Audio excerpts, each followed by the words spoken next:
చూడండి ఒకసారి.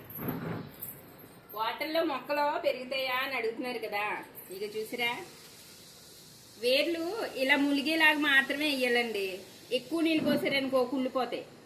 ఇలా అనుకోండి బతుకుతాయి.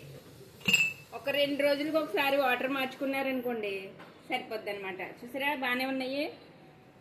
అంటే కొంతమంది అడిగారు వాటర్లో మొక్కలు బతుకుతాయా అని.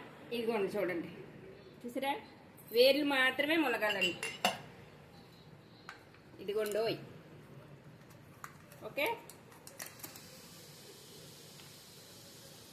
ఇదిగోండి వేర్లు ఇలా రాకండి. ఇక్కడ కూడా ఉన్నాయి చూడండి. ఇదిగోండి చూడండి. ఇది అయితే 4 రోజులు అయిందండి. ఇంకా వాటర్ మార్చలేదు ఇంకా. చూసారా ఫ్రెష్గా ఉన్నాయి ఆకులు. ఇదిగోండి ఇక్కడ మీకు చెప్పాను కదా అక్కడక్కడ పెట్టుకుంటానండి మొక్కలని. ఇదిగో ఇంకా కొన్ని అక్కడక్కడ ఉన్నాయన్నమాట. ఓకేనా, ఇదన్నమాట అండి.